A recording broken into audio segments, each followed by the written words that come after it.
Hello అండి, ఈరోజు నా స్టైల్లో పెప్పర్ రసం ఎలా చేయాలో చూద్దామండి. దీనికి మనం కట్ చేసుకున్న టమాటా, ఎల్లుల్లిపాయలు, ఎండుమిరపకాయలు, పచ్చిమిరపకాయలు, పెప్పరు, అలాగే చింతపండు, కొంచెం జీలకర్ర వేసుకొని అన్నీ కలిపేసి మిక్సీ తిప్పేసుకోవాలండి. మిక్సీ కొద్దిగా వాటర్ వేసేసుకొని మిక్సీ ఆడేసుకోవాలి. కొంచెం బరగ్గా మిక్సీ ఆడేసుకున్నా పర్లేదండి.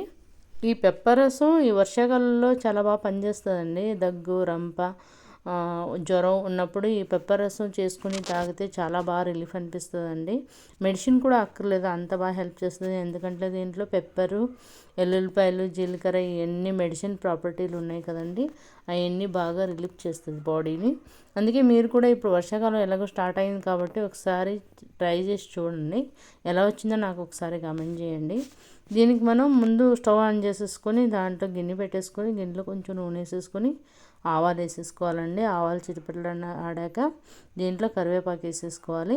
టమాటా ఇందాక నేను ఒకటి టమాటా తీసుకున్నానండి. దాంట్లో సగం మిక్సీలో వేసేసాను, సగం ఈ తాలింపులో వేస్తున్నానండి. తాలింపులో వేసేసుకొని బాగా మిక్స్ చేసేసుకోవాలండి. మిక్స్ చేసేసుకొని పసుపు వేసేసుకొని మిక్స్ చేసేసుకోవాలి. మిక్స్ చేసేసుకొని ఈ టమాటా అంతా మెత్తబడిపోయాక దీనికి రుచికి తగినంత సాల్ట్ వేసేసుకోవాలండి. సాల్ట్ వేసేసుకొని బాగా కలపాలి.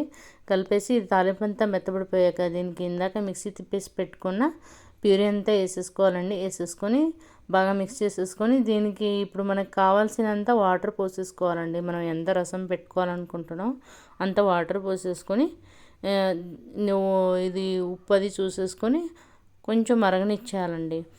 ఈ రసంని ఎక్కువ మనం మరగనివ్వకూడదు. కొంచెం పొంగొచ్చి ఒక్క 2 సార్లు మరిగినప్పటికీ ఇంకా కట్టేయాలండి. ఎక్కువసేపు మరిగితే దీంట్లో అంత స్వాదు ఉండదు.